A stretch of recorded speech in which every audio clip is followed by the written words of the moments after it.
সবাইকে স্বাগত জানাচ্ছি সময় টেলিভিশনের নিয়মিত আয়োজন ফেসবুক লাইভে। সঙ্গে আছি আমি মাসুদুর রহমান। ফেসবুক লাইভে আমরা প্রতিদিন যে বিষয়টি নিয়ে কথা বলি সেটি হচ্ছে দিনের আলোচিত যেই প্রতিবেদন থাকে আমাদের সময় টেলিভিশনে অন এয়ার হয় সেটি নিয়ে। আজকে আমরা আলোচনা করব জাতীয় নির্বাচন ঘিরে আমাদের নিরাপত্তা আশঙ্কা আছে কিনা, বিশেষজ্ঞরা কি মনে করছে, আইন শৃঙ্খলা বাহিনী কি মনে করছে, রাজনৈতিক বিশ্লেষকরা কি মনে করছে, সেই বিষয় নিয়ে আমাদের একটা প্রতিবেদন তৈরি করা আছে। আমরা আলোচনার শুরুতে সেই প্রতিবেদনটি দেখে আসতে চাই।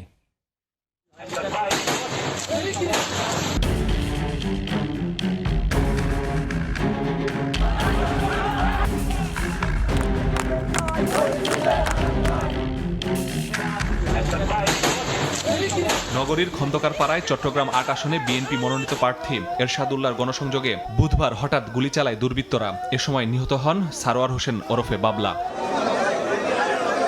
জাতীয় নির্বাচনে বিএনপির প্রার্থী ঘোষণার 2 দিনের মাথায় এমন খুনের ঘটনায় দেখা দিয়েছে উদ্বেগ। এছাড়া মনোনয়ন ঘোষণার পরই বিক্ষোভ ও অগ্নিসংযোগ হয়েছে মাদারীপুর, কুমিল্লা, চাঁদপুর সহ কয়েকটি জেলায়। তফসিল ঘোষণার আগে রাজনীতি উত্তেজনার পাশাপাশি ঘটছে খুনের ঘটনায়। প্রথম 9 মাসে বিভিন্ন দলের রাজনৈতিক সহিংসতায় প্রাণ গেছে 84 জনের। একাধিকবার পুরস্কার ঘোষণা করেও এখনো উদ্ধার করা যায়নি লুট হওয়া 1350 অস্ত্র।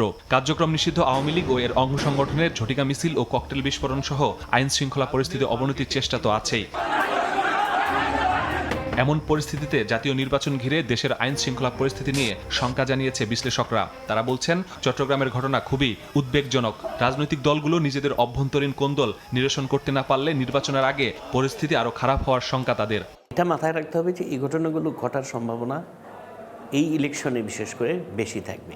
এটা যে শুধুমাত্র বিএনপির দিক থেকেই ঘটতেছে তা না, অন্যান্য দলের ক্ষেত্রেও এটা হতে পারে। তাদের কন্টিনিউয়াস এই স্টাডিটাই মধ্যেই থাকতে হবে যে কোথায় কোথায় কি হতে পারে, এগুলো তাদের আগাম প্রস্তুতি থাকতে। তফসিল ঘোষণা হয় নাই, আশা করি এই ব্যাপারে তারা উদ্যোগী ভূমিকা পালন করবে।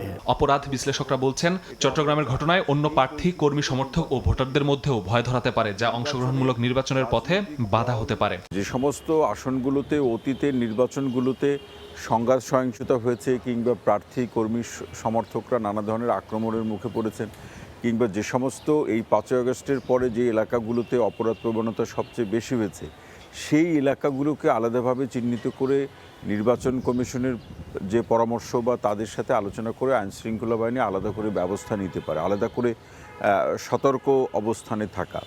অন্যথায় এই ধরনের আক্রমণ যদি আরও বাড়তে থাকে, এটা কিন্তু অন্য প্রার্থীদের মধ্যেও কিন্তু একটা আতঙ্ক সৃষ্টি করবে, একটা ভয়ের জায়গা তৈরি করবে।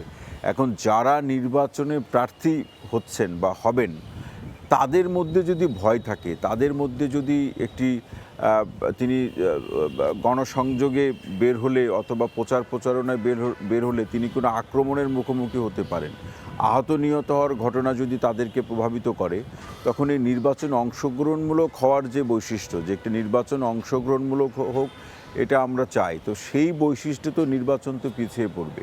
তবে নির্বাচন ঘিরে নিরাপত্তা সংখ্যা দেখছে না আইন শৃঙ্খলা রক্ষা বাহিনী। পুলিশ বলছে 40,000 সদস্যকে ইতোমধ্যে নির্বাচনের প্রশিক্ষণ দেওয়া হয়েছে। লুট হওয়া অস্ত্র উদ্ধারে দেওয়া হয়েছে পুরস্কারের ঘোষণা। যে কোনো পরিস্থিতি মোকাবেলায় প্রস্তুত আছেন তারা। তফসিল ঘোষণা হওয়ার আগে থেকে আমাদের যে প্রস্তুতিগুলো সেগুলো চলমান রয়েছে এবং তফসিল ঘোষণার সাথে সাথে আশা করি আমাদের বাকি যে কাজগুলো সেগুলো আমরা গুছিয়ে উঠতে পারবো এবং সুষ্ঠু এবং সুন্দর নির্বাচন উপহার দেওয়ার জন্য আমাদের তরফ থেকে যেটা করণীয় সেটা আমরা অত্যন্ত সুষ্ঠু, সুন্দর এবং পেশাদারিত্বের সাথে সম্পন্ন করতে পারবো। আমরা এরকম কোনো নিরাপত্তা শঙ্কা করছি না। আমাদের অনেক চ্যালেঞ্জ রয়েছে, আমাদের সেই চ্যালেঞ্জগুলো মোকাবেলা করার সক্ষমতা রয়েছে। সেনা, পুলিশ, আনসার সহ 8 লাখের বেশি আইন শৃঙ্খলা বাহিনীর সদস্য নির্বাচনের সময় দায়িত্ব পালন করবে। মাসুদুর রহমান, সময় সংবাদ, ঢাকা।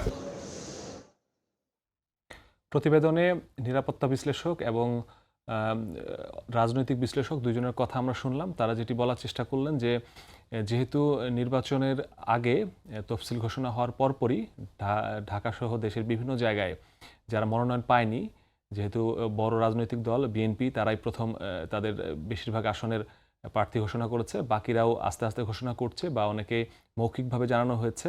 তো এই যে নির্বাচনী যে আমেজ তৈরি হয়েছে, এই নির্বাচনী আমেজ তৈরি হওয়ার শুরুতেই যে ধাক্কা, সেটি কিন্তু চট্টগ্রামে খেয়েছে আইন শৃঙ্খলা বাহিনী সহ রাজনৈতিক নেতাকর্মী যারা আছে, বিভিন্ন দল যারা নির্বাচনে অংশ নিতে পারে, পাশাপাশি সরকার, সবারই মধ্যে একটি ধাক্কা কাজ করেছে যে এরকম একটি নির্বাচনী গণসংযোগ যখন একেবারেই প্রাথমিক পর্যায়ে আছে তখনই এই ধরনের ঘটনায় সবাই আতঙ্কিত হয়েছে। আমরা কেন আসলে এই শঙ্কার জায়গা তৈরি হয়েছে সেই বিষয়ে আলোচনা করব। একটু পরিসংখ্যান দেখে আসতে চাই যে গত 9 মাসে রাজধানী সহ সারা দেশে কী পরিমাণ খুন হয়েছে। পুলিশ সদর দপ্তরের যে তথ্য, সেই তথ্য অনুযায়ী গত 9 মাসে সারা দেশে খুনের ঘটনা ঘটেছে 2911টি, ছিনতাইয়ের ঘটনা ঘটেছে 2107টি, রাজনৈতিক সহিংসতায় প্রাণ গেছে 84 জনের, লুট হওয়া অস্ত্র উদ্ধার হয়নি 1350টি। এই যে 2911টি খুন, এটি যদি আমরা হিসাব করি সেক্ষেত্রে প্রতিদিন প্রায় 11 জন করে দেশের বিভিন্ন প্রান্তে নিহতের ঘটনা ঘটছে এবং প্রাণহানি হচ্ছে। এই যে সারা দেশে একটা অস্থিরতা, 11 জন করে মানুষ যখন খুনের মুখোমুখি হয়, তো সারা দেশে যে আইন শৃঙ্খলা পরিস্থিতি সেটা নিয়ে প্রশ্ন অবশ্যই ওঠে। পাশাপাশি ছিনতাইয়ের ঘটনা দেখলাম, ছিনতাইও 6 থেকে 7টি, কখনো 8টি 9টি এরকমভাবে ঘটছে।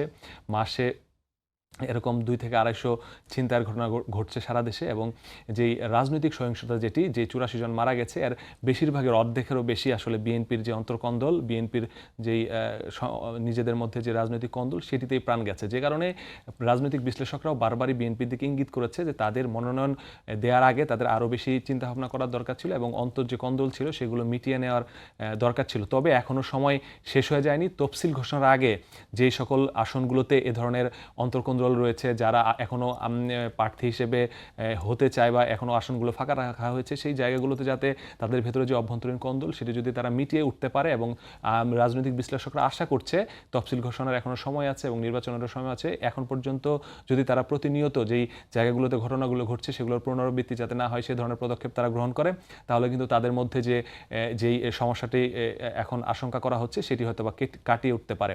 আরেকটি যে বিষয়টি আমরা দেখছি যে অস্ত্র লুটের যে তথ্যটি, সেটিও আমরা দেখলাম। আরেকটি পরিসংখ্যান যে এই সারা দেশে যে বিষয়গুলো ঘটছে সেটি নিরাপত্তার জন্য নির্বাচনে কি পরিমাণ আইন শৃঙ্খলা বাহিনীর সদস্য কাজ করবে সেটি সেনাবাহিনী সংবাদ সম্মেলন করে জানিয়েছে। তাদের 1 লাখ সদস্য এই নির্বাচনী দায়িত্ব তারা পালন করবে। পুলিশের পক্ষ থেকে বলা হয়েছে 1,50,000 সদস্য দায়িত্ব পালন করবে। আনসারের পক্ষ থেকেও সংবাদ সম্মেলন করে জানানো হয়েছে যে 5,50,000 আনসার সদস্য এই নির্বাচন ঘিরে দায়িত্ব পালন করবে।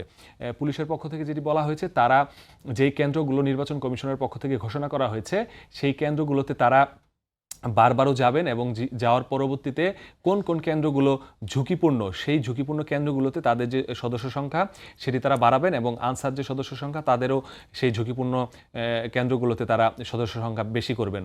তো এই বিষয়টি নিয়ে আনসারের পক্ষ থেকেও বলা হয়েছিল কিছুদিন আগে, সেখানে প্রধান নির্বাচন কমিশনার গিয়েছে যে যেহেতু নির্বাচনী দায়িত্ব তারা পালন করবে, তারা কিভাবে বিভিন্ন ঘটনা ঘটলে সেগুলোর মোকাবেলা করবে সেটির একটি মহড়া তারা দেখিয়েছে। কিভাবে রাজনৈতিক বিভিন্ন ধরনের ঘটনা ঘটলে বা কেউ ভোট কেন্দ্র দখলের চেষ্টা করলে বা কেউ সেখানে হামলা করলে কিভাবে তারা সেটি নিয়ন্ত্রণ করবে, সেই বিষয়টি নিয়ে কিন্তু প্রধান নির্বাচন কমিশনারের সামনে তারা সেই মহড়া তুলে ধরেছে। পুলিশের পক্ষ থেকে যেটি বলা হয়েছে, এখন পর্যন্ত 48,000 সদস্যকে তারা নির্বাচনী যে ট্রেনিং সেটি তারা দিয়েছে, কিভাবে নির্বাচন পালন করতে হবে, কিভাবে গ্রহণযোগ্য নির্বাচন অনুষ্ঠানের জন্য নিরপেক্ষ থেকে কিভাবে দায়িত্ব পালন করতে হবে এবং বিভিন্ন ধরনের চাপ সামাল দিয়ে নির্বাচন কিভাবে সুষ্ঠু করা যায় সেই বিষয়ে তারা প্রশিক্ষণ নিয়েছে।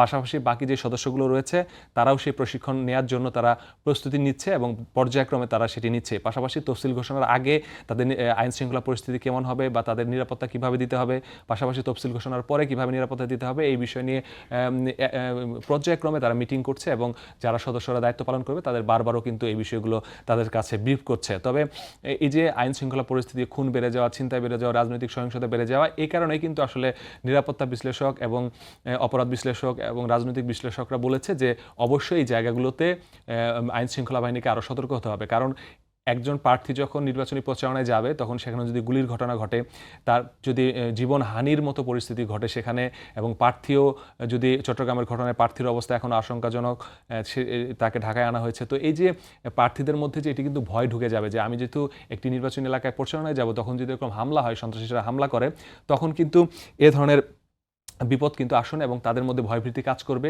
পাশাপাশি যারা কর্মী সমর্থক আছে তাদের মধ্যে ভয়ভীতি কাজ করবে, যারা ভোটার আছে তাদের মধ্যেও ভয়ভীতি কাজ করবে। যদি নির্বাচনের আগে এরকম ভয়ের সংস্কৃতি তৈরি হতে থাকে, একের পর এক ঘটনা ঘটতে থাকে, তাহলে কিন্তু তাদের মধ্যে যে ভয়, যে শঙ্কা, নির্বাচন যে গ্রহণযোগ্য এবং নির্বাচন যে অংশগ্রহণমূলক হবে সেটা নিয়ে কিন্তু প্রশ্ন তুলছে এবং এটি কিন্তু বারবার বলার চেষ্টা করছে যে ভোটাররা যাতে নির্ভয়ে ভোট কেন্দ্রে যেতে পারে, ভোট দিতে পারে, সেই পরিবেশ কিন্তু অবশ্যই আইন শৃঙ্খলা বাহিনী থেকে তৈরি করতে হবে। নির্বাচন কমিশনকে সেই উদ্যোগ নিতে হবে যাতে এ ধরনের একটি পরিবেশ সারা দেশে বিরাজ করে।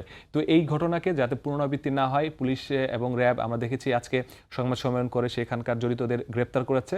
তো গ্রেপ্তার করার আগেই যাতে পূর্ব প্রস্তুতি হিসেবে এ ধরনের ঘটনা ঘটাতে না পারে সেই বিষয় নিয়েও কিন্তু এখন ভাবতে হবে। তবে চট্টগ্রামের কমিশনার কিন্তু সেদিন সংবাদ সম্মেলন করেছে ঘটনার পরেই।